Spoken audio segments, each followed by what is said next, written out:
Hi, Karen. Thank you so much for being here. Thank you. So good to be here as well.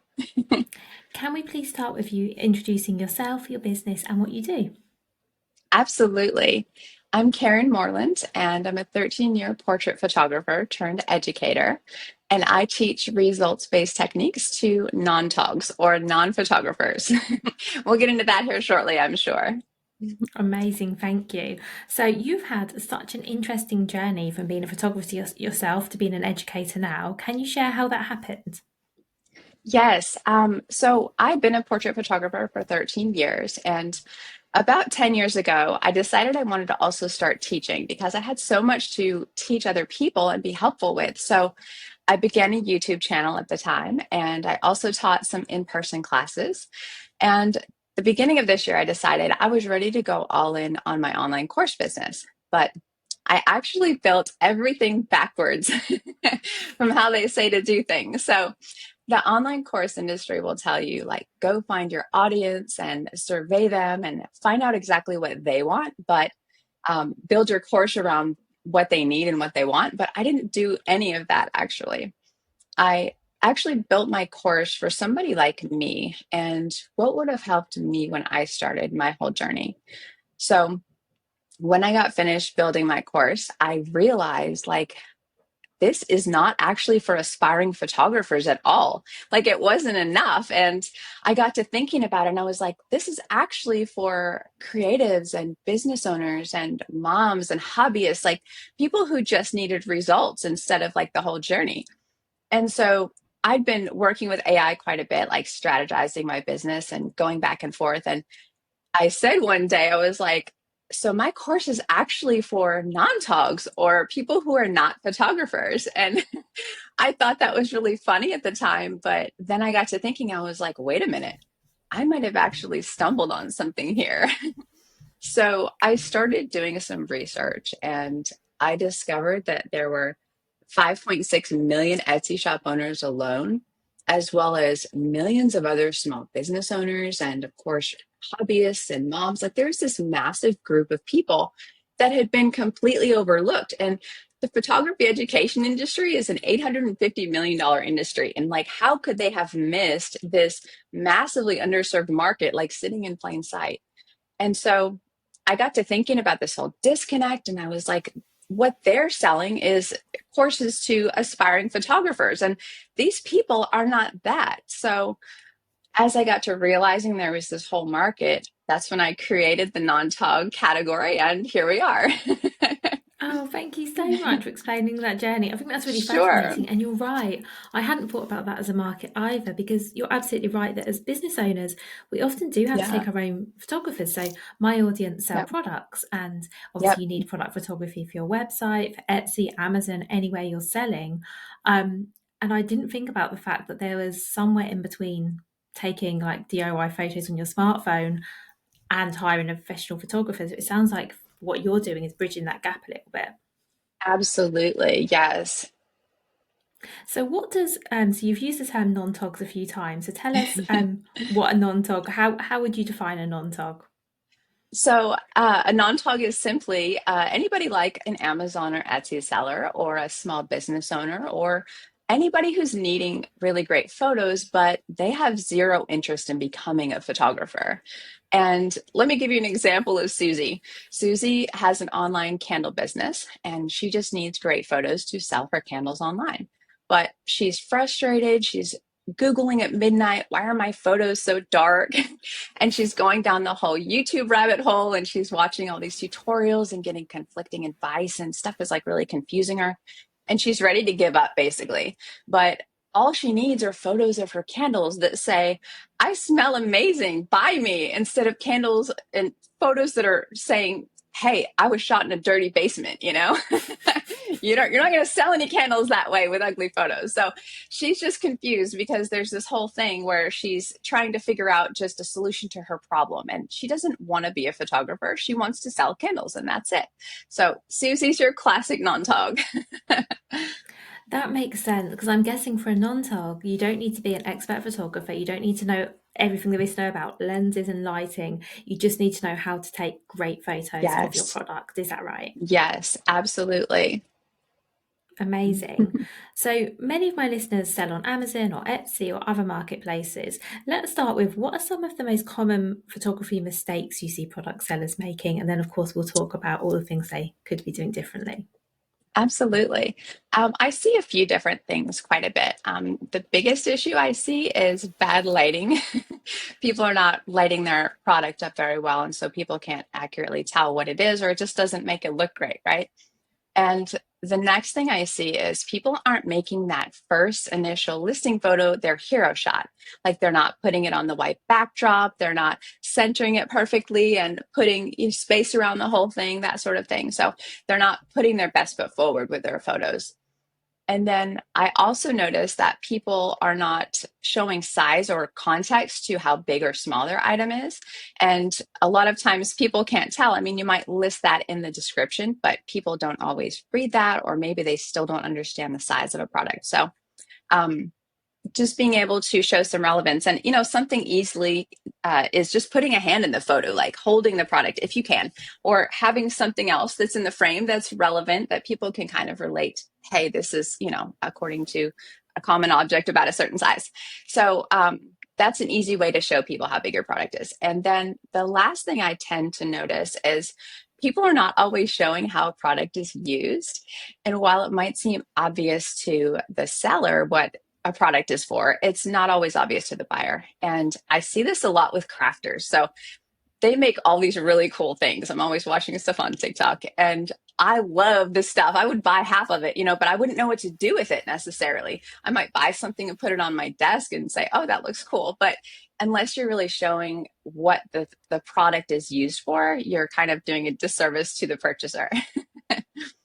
That makes a lot of sense. And I think I'm building along to everything you said. I can think of examples like for my own clients Yes. because I see a lot of these. And I think the thing about how the product is used is probably the most common one that I see. Um, and I mean, I've worked with some brands in the past year where their products have been quite unique. They've been something that is relatively new to the market, so customers perhaps wouldn't know what it was or how to use it. And Right. that's something that I'm talk about a lot is that people need to see things in context because like while you need those beautiful white background shots to show the product and all the Yes. angles, if someone doesn't know how they're going to use it, then why would they buy it? Right. Exactly. And so, what do you think? What difference do you think professional looking photos make to conversions on and click through on sites like Amazon, Etsy, particularly marketplaces other than your own website? What sort of results are you seeing from your clients who are really working on their photography? I feel like professional photos make such a huge difference with conversions because, I mean, especially with Amazon buyers, they scroll really fast, and your photo basically has 2 seconds to say, this solves your problem, buy it now, right? And so if you don't have professional photos, you're not building trust in people. Like your photos build trust very easily.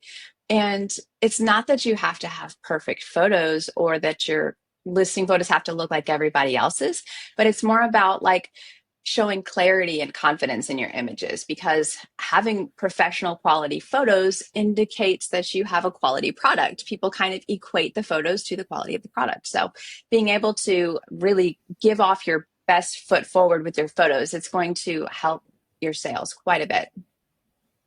I agree, particularly in those, like you say, those few seconds you come up in the search results, whether that's Amazon, Etsy, anywhere else.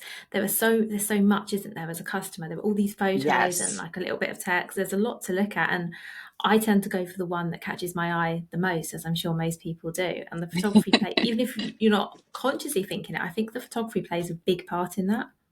Yes, absolutely. So, for founders who can't afford professional photographers, what are a few simple ways they can immediately improve their product photos that they're taking themselves? First and foremost, good lighting. I'm going to harp on this every single time because, I mean, window light is free and it makes a world of difference to your product photos. And the next thing I'm going to say is the angle that you shoot from. And there's really only two that you need to think about. Like if you have a two-dimensional product, like maybe you have cards or books or socks, it doesn't matter. You want to really be like shooting overhead directly at like a 90-degree angle. And this is going to do the whole lay flat vibes in your photo. And if you have something that's three-dimensional, you just want to shoot at a 45-degree angle. You basically just want to be able to highlight that there's depth and dimension to your product. And the last thing you want is to take a three-dimensional product and shoot it straight overhead, and then it's like flattening your whole image. Like you're not going to be able to see it as well. So pick the angle that's going to best highlight all the features of your product that you really want to showcase. Amazing, thank you. And so coming back to Sure. lighting, do you need to pay for like a light box, or is natural light through the windows, is that good enough?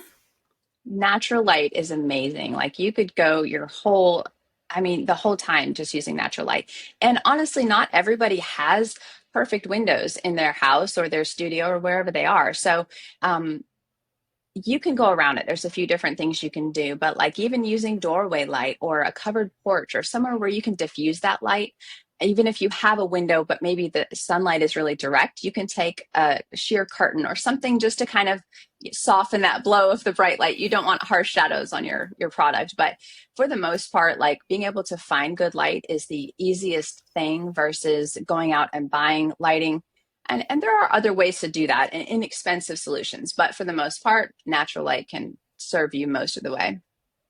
Oh, I think that's really useful. Thank you. That's good for people to hear. And how about Sure. cameras? Because for someone who, like, is a non-tog, as you've coined it, and so they're not looking to get into photography, they just want to take really nice photos for their websites. Do you need to be investing in a really good camera, or are there other ways you can do this? Heck no.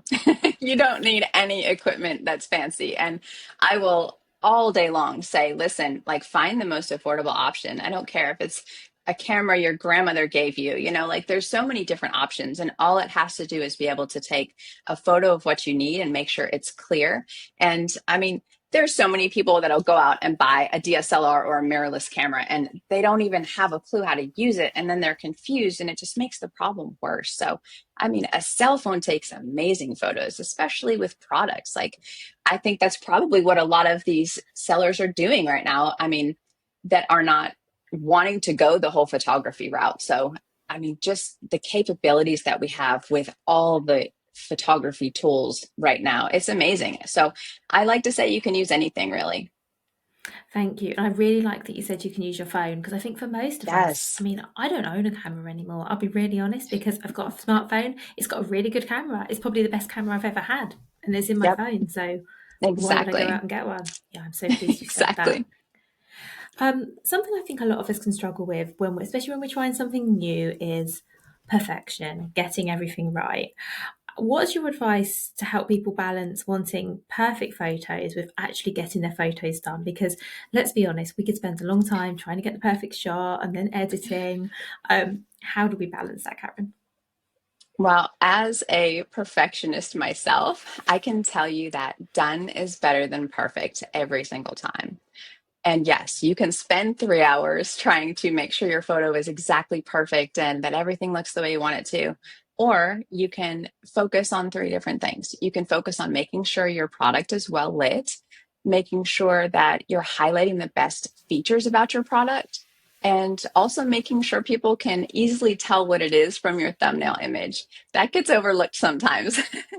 But if you're focusing on those three things, like that's it, move on and be done. That's really good advice, thank you. And actually, I mentioned editing just then. Do you is that something you teach? Do you teach your students how to edit their photos, or are they taking photos that don't require editing? As a non-photographer, I don't know much about this, so apologies if that's a daft question. This is great. I'm glad you're not familiar with it because I can talk to you in the way that I would anyone else. Yes, I do actually teach editing, and the approach I take with non-togs is that it's very simple. You do not need to get into the weeds with trying to figure out Photoshop and Lightroom. Like that's not necessary. If you want to, you can, and there are some user-friendly programs, but there's actually a few different ones that can be used, and people really only need to focus on like a few different things. Like just exposure. If you didn't get it right in your camera, if your image is too dark or it's too bright, you can fix that. And you can fix cropping and making sure it's the right angle and that sort of thing. And you can look at the color temperature or how warm or cold the photo looks. Have you ever taken a photo and you're like, why does this thing look blue? And in real life, it's nice and warm and colorful, but it just looks cold. You can look at a photo and see that pretty easily. And there's in your Photos app on your phone, there's the section where you can edit your photos, and there's these little sliders, right? And it's the same in most photo editing programs, actually, and they all have the same stuff. So you're looking for those simple little things like exposure and color temperature and, cropping and straightening your image. And that's really all that you need to do. It doesn't have to be complicated at all. I'm so glad you said that. That's really simple. And that's a really good point about temperature as well, because something I've noticed, and I've definitely brought things before where I've brought something thinking it was maybe going to be a pale blue, and then it arrives and it's white, and you're like, Yep. that's a bit off. And I can see, so that's obviously because they haven't adjusted the temperature of the image. That Yes, makes a lot of sense. exactly.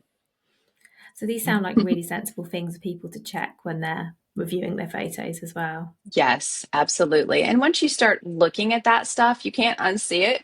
So you'll get familiar with, okay, my image just needs this, this, and this, and it doesn't have to get complicated, but you'll get familiar with what you think a good photo will look like when you change it. And then you can compare it to what you were doing before. And then you'll just naturally start to gravitate towards making your images look a certain way with a few simple tools. And it sounds like it's something as well where once you take one lot of product photos and then as you do it more often, you're going to get better. You're going to work out which room's the best for your lighting, like where's the best backdrop. Exactly. Yeah, I'm thinking this is something that might sound daunting to anyone who hasn't done it, but once you get started, I assume it just gets easier every time. Yes, and you're absolutely right. It does feel overwhelming for most people. So it doesn't have to be that way. And just, I think with the right language and the right person showing you that it can be easy, people can adapt to that sort of learning a lot easier than traditional photography education. Yeah, and actually, that's something I wanted to touch on, Karen. Is you talk about teaching results rather than like the technical mastery. Why do you think so many entrepreneurs struggle with the traditional ways of learning photography? I think a lot of entrepreneurs trying to sell products, a lot of them might be creative. And while they may be creative in their own craft, they may not be creative about photography. And they don't so much think in terms of like rules and structure and theories, the way that traditional learners think. So, and they may not also see photography as something they want to do. They see it as something they have to do. So them looking at a photography course going, I just need results. Why do I need to sit through a 9-hour course talking about f-stops and color theory and ISO? Like, this is not easily solving my problem. So I feel like there's that disconnect there. And like I said, no one's speaking their language. So they tend to resist the traditional route of learning photography for all of those reasons. That makes a lot of sense. Now, you've mentioned in your website and when we spoke before, the core, Karen, that you're neurodivergent. And has that shaped the way that you teach and or structure your courses? Yes, absolutely. And I have a short answer and a long answer for this. The short answer is my brain thinks differently and it happens to think really fast most of the time. So that tends to result in me being a lot more direct in the way that I teach. And I see things a certain way and I just want to answer the question. Like, I don't believe in fluff or having complicated jargon. Like, that's not necessary. And I like to say I teach at the speed of thought because I respect people's time. Like, I don't want people to show up and expect me to help them, and then all of a sudden they are sitting through a long course and all of this stuff. Like, none of that's necessary. I want people to feel like they're getting solutions quickly and easily and that it makes sense. And the long answer is that there are many different forms of neurodivergence. And honestly, I'm just now learning about all of this stuff, and it's so fascinating. There's so many different ways that people's brains can think differently. And I found out this year that I have ADHD.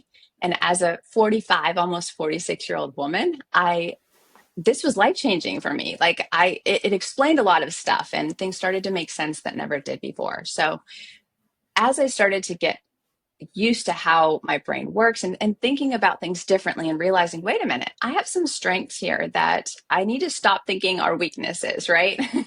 I started looking at things differently. And the more I realized that I think in a, problem solution kind of mindset, I was looking at this whole picture of the photography education industry. My brain also is really good at detecting patterns. Like, I'm not so much of a linear thinker. I kind of see in constellations almost. Like, I just pick out little things here and there and it all kind of pieces together. Like, I love puzzles, and that's just what I do with a lot of things. So as I looked at this whole gap in the market and realized there was this massive disconnect, I started to think, well, if I think this way, like, there's got to be people out there that feel this way too. There has to be, I got to find my people. I want to know that this is a real thing and that I'm not just imagining it. So I thought, okay, let me look at my metrics. Let me find some proof here. I looked through my YouTube videos, and my highest viewed video has over 242,000 views.